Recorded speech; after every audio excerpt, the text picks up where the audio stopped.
In a bid to transform education in Bayelsa State, the government has signed a memorandum of understanding with the Lincoln University of Pennsylvania in the United States of America. A signing ceremony also served as a venue for the inauguration of the state governor, Seriake Dickson, as member of the university's International Advisory Board. Governor Dickson says the promotion of educational exchange programs between students of the Niger Delta University and their counterparts from Lincoln University will impact positively on the state and the nation in general. Dr. Robert Jennings, who signed on behalf of the Lincoln University, assured that the institution will support Bayelsa's quest to turn around the educational fortunes of the state. Whenever natural disasters occur, the results are often catastrophic, with losses more often recorded in lives and property. Obanliku local government area, located in the northern senatorial district of Cross River State, is an area that has recently been hit by mudslides, sending the entire community into pandemonium. Also affected is the multi-billion naira Obudu Ranch Resort situated in the area. Our community report tonight takes us to the farming community where the last natural disaster occurred over 30 years ago. Now you're talking.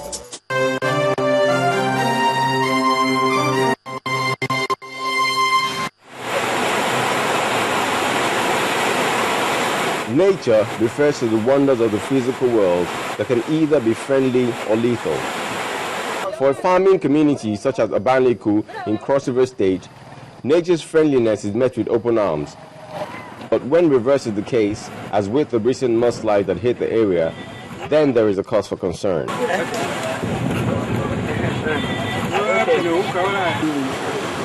Obanliku, one of the 18 local government councils that make up Cross River State, is perhaps facing its biggest threat. This is the only way that we used to get food. And now since this thing happened, we have no food. It seems history is repeating itself, as about 30 years ago, a similar tragedy occurred which residents blame on incessant bush burning by farmers. It happened during 70s when the Italians were constructing this road. Before they finished handing over this type of a thing, occur. This is where the Suji now came in and then begin to do the other part of which today, even this one is very small. As we are thinking, with that we saw that first one. It covers some people's yam farm just like that, but it has been long that this kind of thing happened. Also affected is an access road leading to the Obudu Ranch Resort. Very terrible. From pleasure to pressure, from from rest to stress. It's been very terrible. A situation the Cross River State government is addressing with the support of rescue teams evacuating guests lodged there. So we had to deploy our team to be here immediately. In fact, we are working very hard. As you can see, we have equipment on ground and we have instructed one of our contractors. They've been here since about 2 days ago to see how they can clear the way and make the road passable again. The State's Commissioner for Works, Lego Idagbo, in assuring tourists and athletes preparing for the upcoming mountain race scheduled for November of their safety, calls for calm. We're going to do a long-term solution to that problem, which would entail some construction work to ensure that we properly stabilize the portions of the mountains that are already being threatened. This is going to take quite some time, but for clearing the road, we're going to ensure that in the next 1 week or thereabout, motorists should begin to have access to the road. But like I said, we're on top of things, and hopefully before the mountain race, the matter would have been properly addressed. Although words coming from the state government appears reassuring, the anxiety of the citizens on nature's patience cannot be ignored.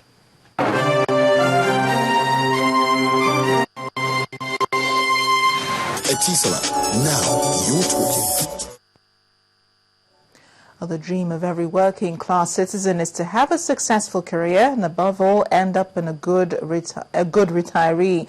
but for some it becomes very frightening when they approach the retirement age. Worse still, here in Nigeria, there's no legislation to cater for the elderly persons, even though some states are putting in place structures to that effect. In our next report, our correspondent takes a look at the plight of the elderly in Nigeria. Pa Philip Kwame, Madam Dorcas Oguyemi, and Mahmouda Mustafa, all between the ages of 73 and 85, had dreamt of aging gracefully and not becoming a burden to anyone. But this dream has become a mere mirage owing to lack of adequate legislation to cater for the peculiar challenges that comes with aging. I was paving way through friends. I got a friend that helped me. And then the night they carry me in from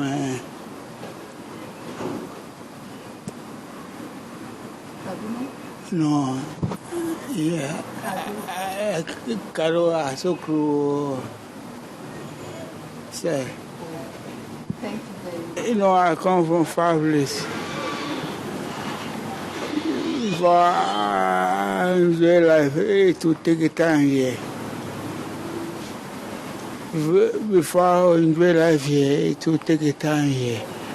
Ina zuwa nan ina karɓar magani a nan na ciwon nan da nan idanuwa nan. 73-year-old Comfort Sobo, who is a retired civil servant, is also taking refuge at the Amazing Grace Foundation after she lost her house to a demolition exercise some years back. I was in finance. I retired in 2000. During the time when I retired, there was demolition, house rent and so on. So she called me and she gave me here this room. It has been so nice. While many people at this age require adequate medical attention, housing and better welfare scheme as is obtainable in most countries, in Nigeria, these facilities are not in place. The situation has also become more worrisome as statistics from the World Health Organization reveals that by 2030, the number of people between 60 years and above will rise to 16 million and also increase to 47 million by 2060. You go to the papers, we have elderly people being abused on a daily basis. So the government should really, there must be a legislation protecting the rights of the elderly. There must be a welfare scheme for the elderly. There must be a health scheme for the elderly so that they don't go about it. When they go about begging and they can't go back, they fall on the road. Sometimes they sleep there and they are raped. And these people rape them without protection. So it is terrible. Although the challenges confronting the elderly still persist, the Minister of Women Affairs promised the establishment of special homes for the elderly, which she says will address their needs. Other persons' contribution in home family care be recognized and rewarded. Their human rights must be protected and special provisions be made for them in periods of natural disasters or conflicts, etc. Everybody, no doubt, aspires to live long, but not all will be ready for it. It therefore behoves on government at all levels, civil society organizations, and indeed all Nigerians to join forces to make life more meaningful for these senior citizens. And now to the arts. A visual sensation is an exhibition of paintings and a mixed media by the Aderisoye Aladegbonge at the National Museum in Lagos. The lecturer at the Yaba College of Technology decided to explore new territories with this show. Arch Review Tonight takes a look at the exhibition.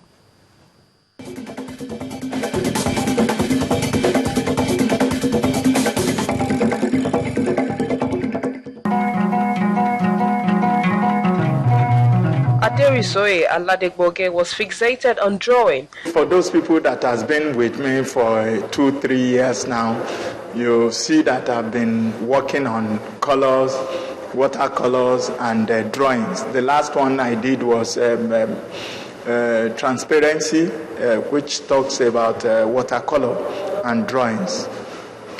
But for this show at the National Museum in Lagos, he has brought a variety for the audience to feast on as he works with wood, metal foil, and canvas. Now I just decided to move out of the normal colors, move into to experiment about wood, which took me back to my young old days.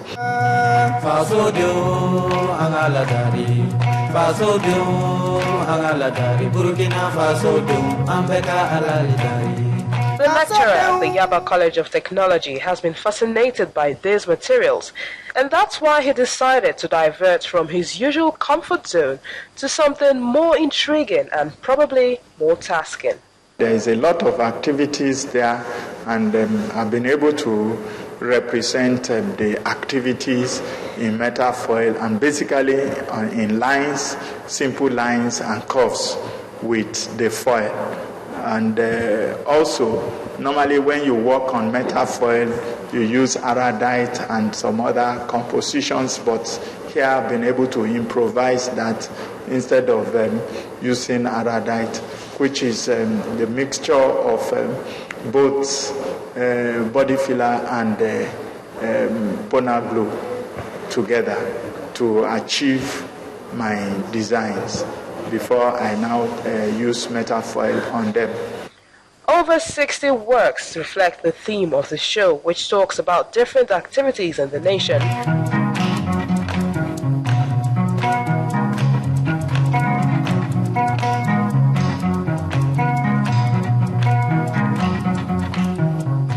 But beyond that, it has also brought a new dimension to Ade's style.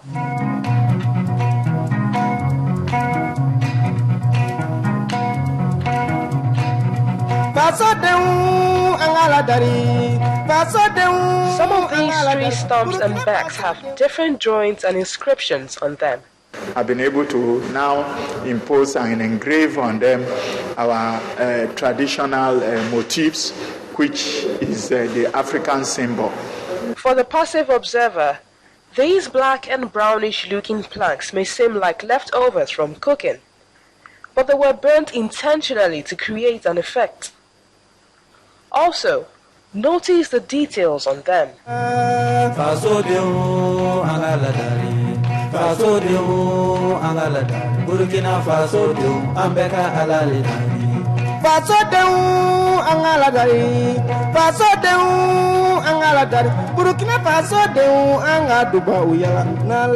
of course, there's a message in these words, which is part of a series the artist calls Burnt Woods, Ethnic Dignity. I have about 7 pieces of them in different sizes, and that I tattoo them Elders Forum.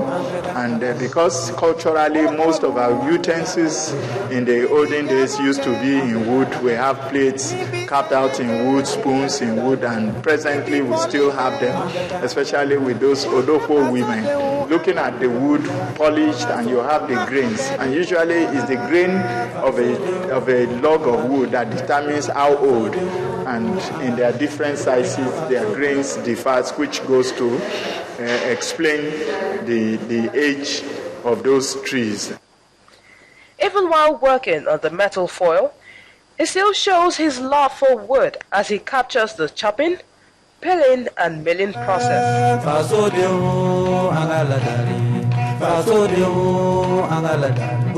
I collected this log along Unilag Road while they were doing that road, and because part of the essence of this exhibition is waste to wealth. So when I collected the logs, I took them into Yabatech. Simply, I had the opportunity to be able to work in the compound as the HOD of Fine Arts Department. On the painting, the artist uses very vibrant colors.